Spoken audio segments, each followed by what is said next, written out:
How's it going, guys? It's your boy Chrissy Boy HD here, and we're back again with another Roman Grosjean career mode episode. And this time out, this is round 14. We're here in Japan, looking if we can extend our massive championship lead of 68 points from Lewis Hamilton. Last time out, we actually got the race win in a wet, swept Singapore Grand Prix. And Hamilton actually got no points once again, so that's why we extended the gap for such a big margin. So let's see what we could do here in China, and I shall see you when we start our qualifying lap here in Suzuka. So we are here in Japan, coming down the pit lane straight, and it looks very cloudy Suzuka, to be honest. So rain might be in a chance for the start of the race. So we're coming here through turn 1, very high speed entry, but you have to slow it all down.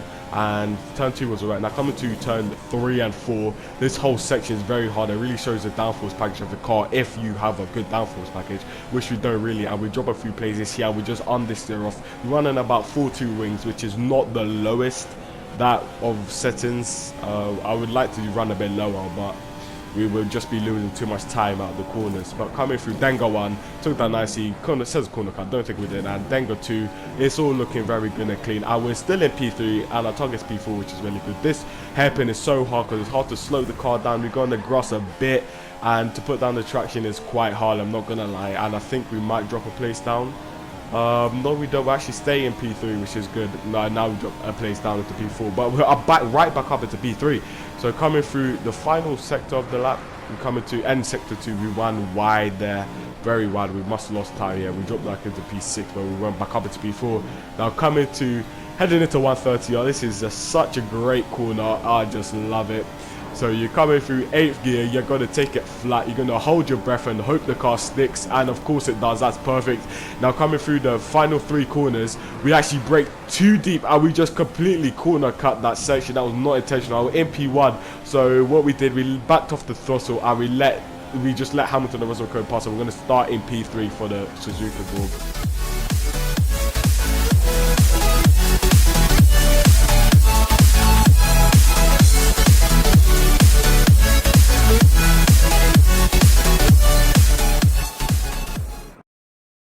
So P3 is still a good result. I think if we didn't mess up the final corner, cutting it and having to back off there, even though we didn't get a penalty, but I just wanted to back off because it would have been an unfair pole position for us, and I don't want that. If we got that corner right, I do think I could have got pole even second, because my traction out that final corner is very good. But nevertheless, starting on the second row of the grid is a fantastic job, and I shall see you for the start of the Japanese Grand Prix.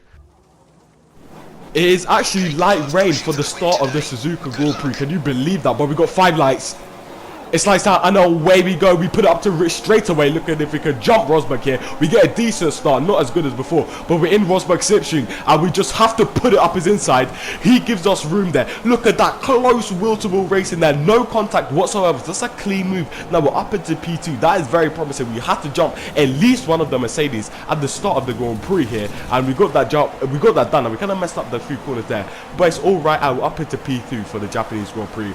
As we're going to take a replay off board of the start here, we can see we got a very good clean start here, not much action going down the back of the field, but as you can see, we just put it up the inside and we just hoped that it would stick, and we didn't collide with Rosberg, which was very good. So we got P2 done fairly, and as you can see there, job done, nice. And the field and the rest of the field looked like they got all through. So we're going to take a replay on board of Nico Rosberg's car on the start here. We can see he got a decent start.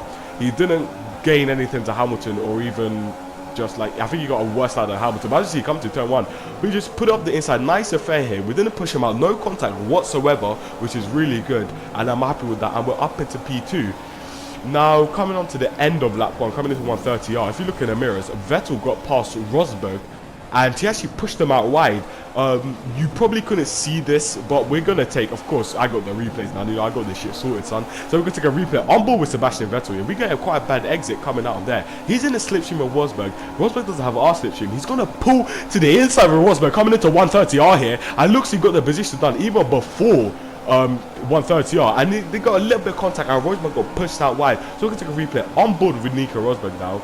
He just As you see, Vettel got a much better straight line speed, and he got the corner. Just been a little bit of contact. He got pushed out wide, and he joins unsafely, and he had a contact with one of the Williams here. As we're coming on to the end of lap 6, on to lap 7 now, we're coming into the pit stop, and we're gonna have to put on another set of intermediate tyres. This race isn't long enough. If this race was a 50% race, I do think it would have gone to dry conditions at the end, or even full wets, but the time wasn't long enough. So we're gonna put on another set of intermediate tyres. I was hoping that it would dry out and I could stay on the intermediate tyres and then box for the dries, but that couldn't happen. It was too wet. So we're coming out the pit now. It looks like Perez is going to take us. As Marcus Ericsson behind us. Are we going to join out in front of him? Oh, that is extremely close.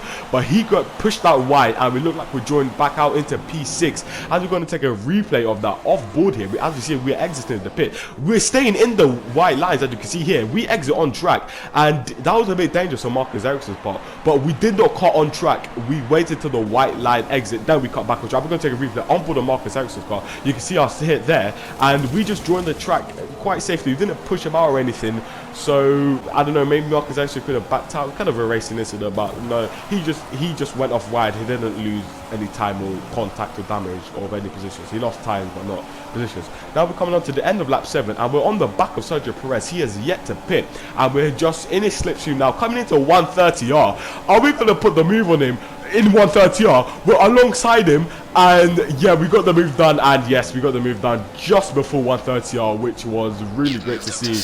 We didn't get it going into 130R just before it, but it's still a very close move there, and we got that job done. We're going to take a replay off board here.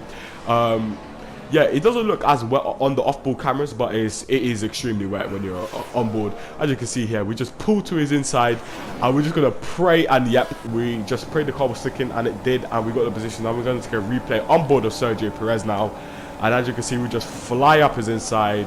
Just a very clean corner, and we actually got the position before 130R.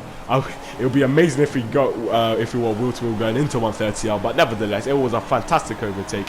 So we're coming on to the end of lap 7, not to lap 8. The rest of the car's going to be pitted. Let's see if we're going to rejoin out in P2, and that is Sebastian Vettel at the pits now in P2. And yes, we do retain our P2 position. And Hamilton is still out ahead, and it looks like he got this position done, unless we're going to get some crazy mad back markers that will mess everything up, but we don't. It's lap 13, Hamilton's leading the race. Well, on attack for Vettel going into 130R. What's he going to do here? He's not alongside us, I don't think, and we're going to take 130R. There's been a bit of contact with him. We went a bit wide, but I don't think he lost any time there. So we're coming into the final 2 corners of the race. Vettel and Rosberg are battling out, and coming around the final corner of this Japanese Grand Prix. Are we going to take P2 here in Japan?